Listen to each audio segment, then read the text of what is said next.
Hey guys, welcome to another episode of Amber Unfiltered. Today, I wanted to talk to you guys about a topic that's important to me because I definitely feel like it has shown up in multiple ways in my life. I wanted to talk to you guys about being a late bloomer.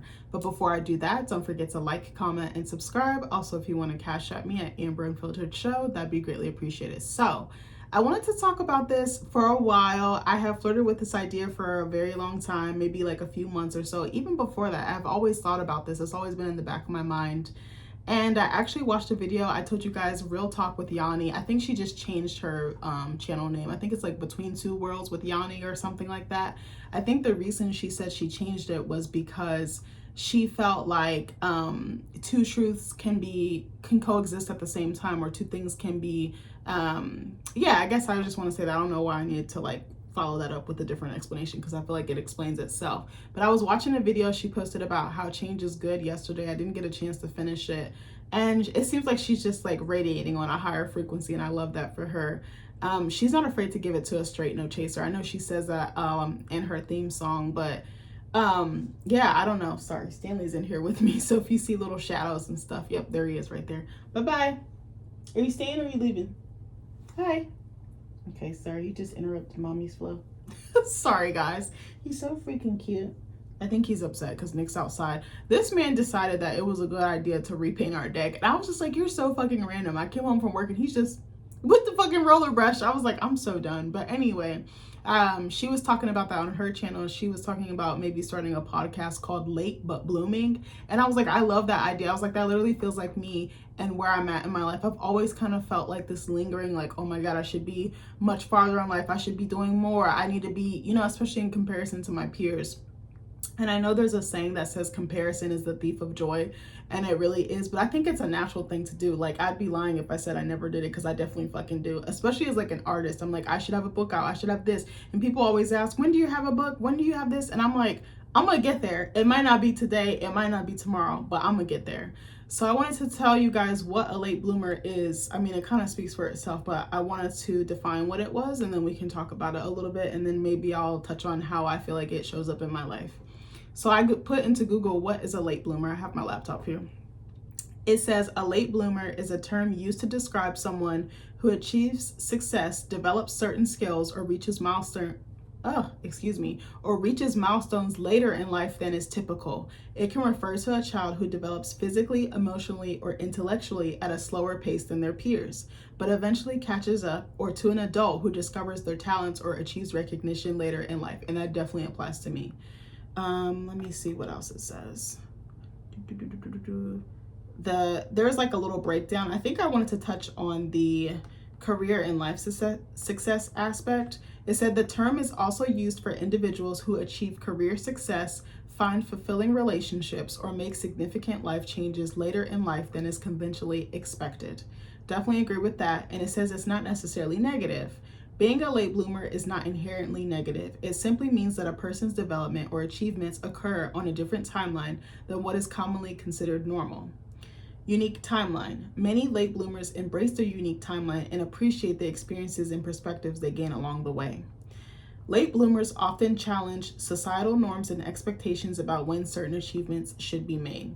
So I want to talk about how I feel like this is showing up in my life. I feel like the most obvious or most pertinent way is motherhood. So I feel like a lot of people usually have kids by now. Like, I'm 30 years old, I'm turning 31 in a couple of months, and I feel so like on the outside looking in because so many people I know have kids and they probably have 2 or 3 by now.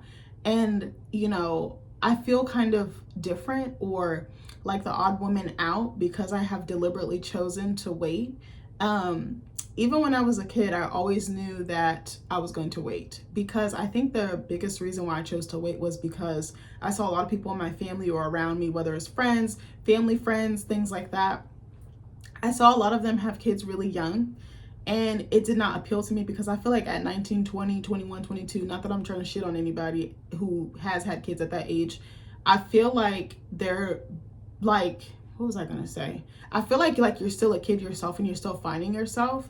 And I was like, I don't really want to drag my kid through that with me. And I also feel like watching my parents have kids at 19 and 20, it just kind of turned me off to it. Not to say that they did anything wrong or bad, because I'm not trying to bash my parents, that's not that, but I just was like, I'm gonna wait, I'm gonna take my time. That's what I wanted to touch on. Like, I feel like they didn't take their time, and it was a different time back then. It was what, like the 90s? Like, it was a completely different time. I think we have more resources and tools. A lot of us now, like millennials who are in this generation 30s and even younger, we're starting to examine the patterns and the curses and the intergenerational trauma, and we're not trying to repeat those same things. So for me, that was really key. I was like, I can't do that. Like, I don't want to have a baby at 20. That's just like so young.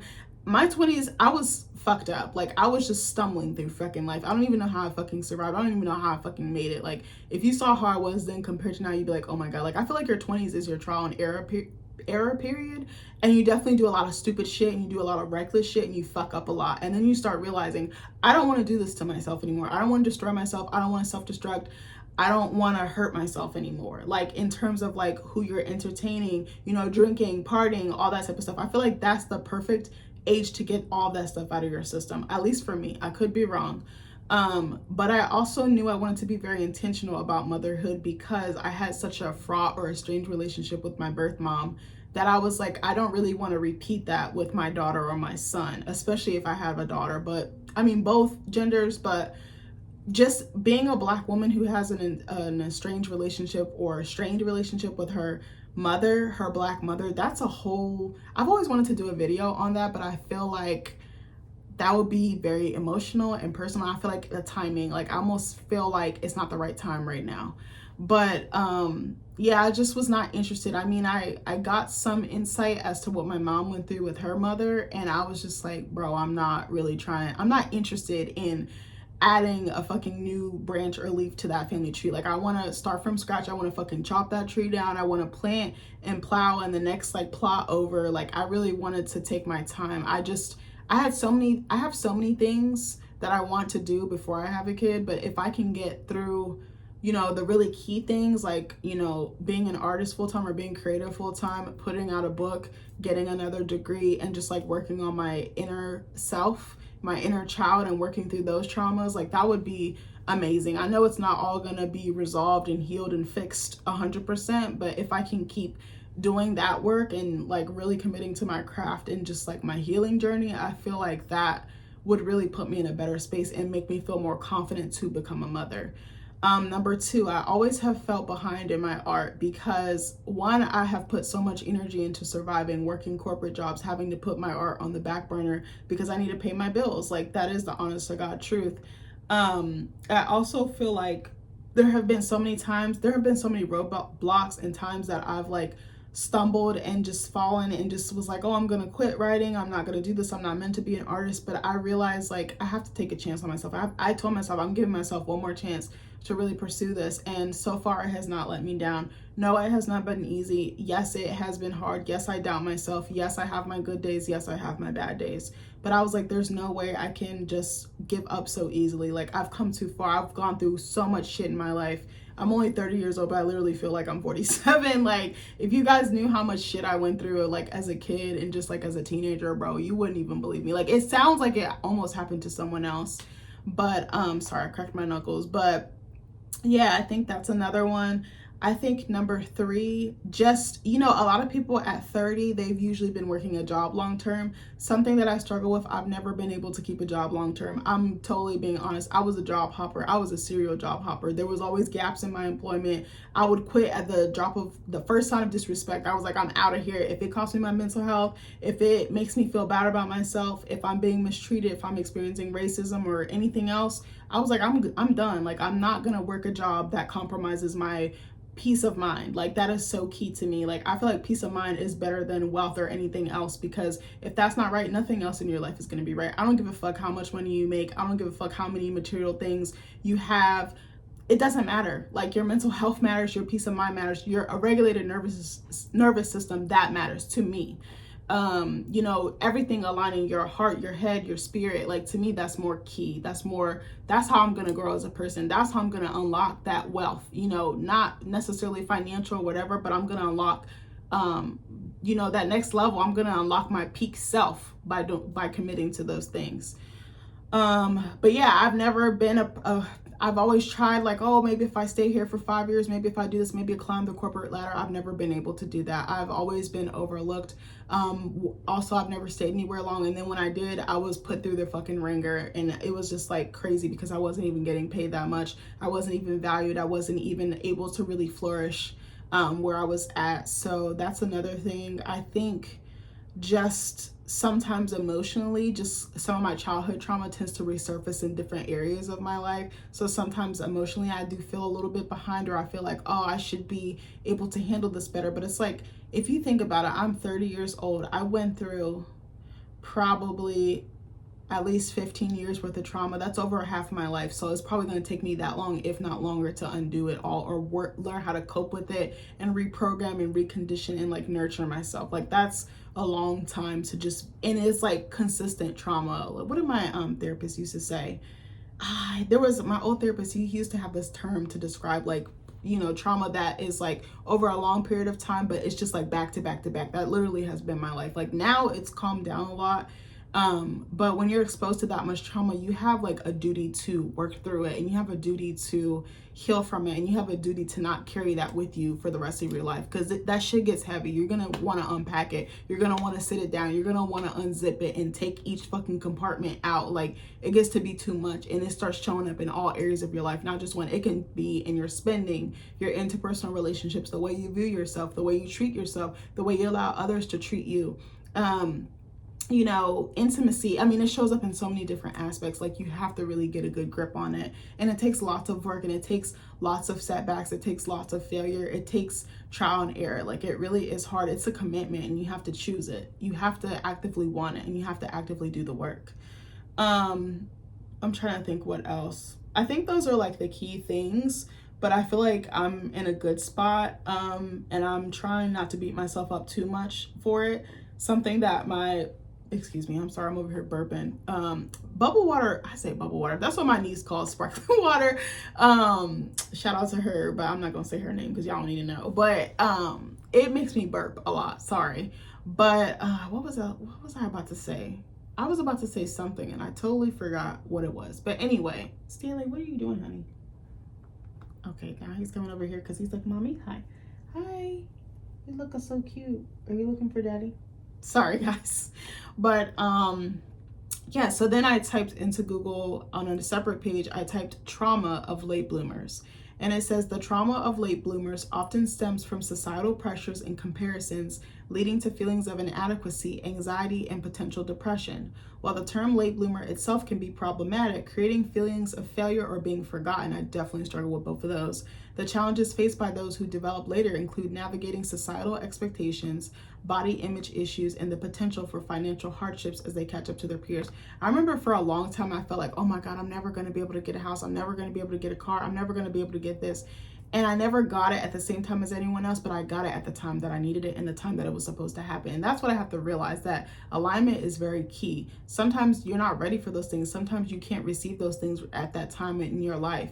And it's not a matter of if, but it's a matter of when. But I always used to feel like that. I remember even when I was getting engaged and everything like that, like before, like leading up to our engagement, I saw so many of my old childhood friends getting engaged, getting married, having kids. And I was like, I want that. I want to be a homeowner. I want to be a wife. I want to be a mom. I want to be all this, that, and the third. But it wasn't time for me yet. And who knows, I might not have been able to receive it or appreciate it or really relish in it and just like embrace it, like I think I wasn't there yet, and I felt so inadequate, and I feel like it's never going to happen for me. I think I kind of struggle with that a lot. And if I had to go back and do it over again, I would be much more patient and tell myself, give yourself grace and wait.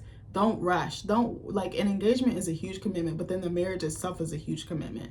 The wedding, the planning, all that. I mean, really the infrastructure of a marriage, it's a lot of work, like, to maintain it. Like, you have to really actively make a choice, like I said earlier with the other stuff. But I remember just being like, oh, it's never going to happen for me. Like, I think I knew subconsciously, like deep down, that Nick was going to propose to me. But at the time, I had just bought a house with him. We had a dog. Like, I was like, I'm doing all these things. I'm like treating him as though he's my husband, like doing like my wife training wheels. And I was like, crickets. But he was like, just wait. And I realized that it's a lot of pressure to ask for a woman's hand in marriage, and like all the planning, all the prep that it takes, you know, all the organizing, like it's a lot of work, the money aspect, and then being able to say, hey, I can take care of you for the rest of your life. That's not an easy thing to do.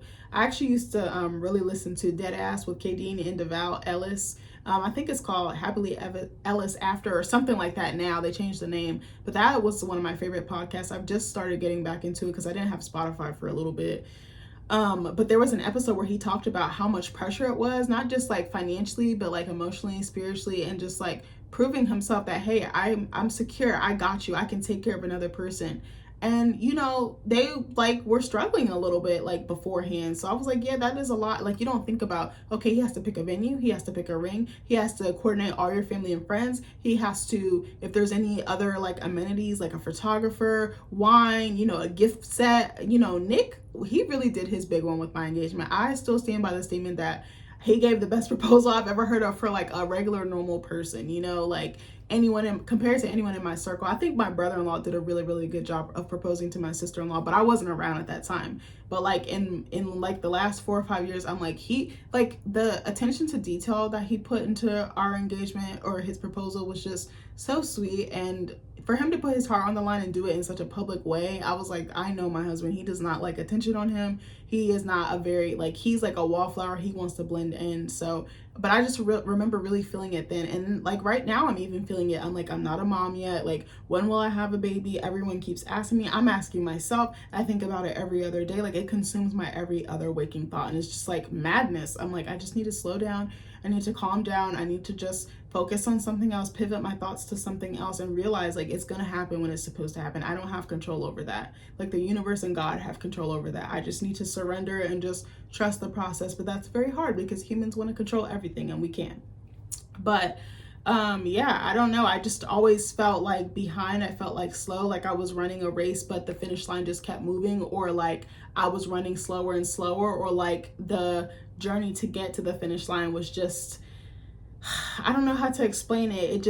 It was very hard. But then it's like interesting because at the same time, I'm like, but I know I'm gonna get it. I know it's not a matter of if, but a matter of when. And I just realized like I'm very hungry, I'm very motivated, I'm very driven. So I'm like, there's nothing that I can't have. And like if you lead with purity and positivity and like empathy and like passion, like there's nothing you can't get in this world. But I just wanted to talk about it for a second. I don't know if other people felt like that. But yeah, I don't know. Are there any late bloomers in my comments? Or my subscriber list? I also wanted to touch on, like, I feel like a childhood where you're like adultified or you're expected to be like the other parent or the other adult in the house, I feel like that almost sets you back and that contributes to you being a late bloomer. Because I definitely had that experience, like, you know, always having to be responsible, always cooking, always cleaning, never really having time to, okay, I don't want to say never. I had times where I was just a kid and I like got to go play out till the street lights came on and like different experiences like that. But there was times I just felt like I couldn't relate to my peers, and I feel like I had so much on my plate already, so much on my shoulders. Like, you know, I didn't like get my license till I left high school. You know, other like rites of passage I just did not experience, or I skipped right over. But I kind of feel like I'm coming back, like circling back for everything that I didn't have the time to get. And yeah, I wanted to touch on what my old therapist said. I don't know if I said it earlier, but she was like, trauma is a thief. It takes away your time. And I was like, it literally does. I actually had written something on my phone about that, like it being like a clock and then like the hands being in reverse. Like the clock is just always set wrong. It never matches to the hour, the minute, the second, the day, nothing. Like you just are always on this like rat race, you know? And it's just like, oh, this is too much. But I told myself, like, I'm just gonna go for everything that I've ever wanted. I've wanted to be an author for so long, but I didn't really have time. Like I didn't have time to pursue it, but I don't think I pursued it with intention. I don't think I pursued it with consistency or dedication, because I would always fall off or get distracted by something else because I was so broken that I was just filling myself with things that weren't like contributing to me, but they were really taking away or detracting or depriving me of things.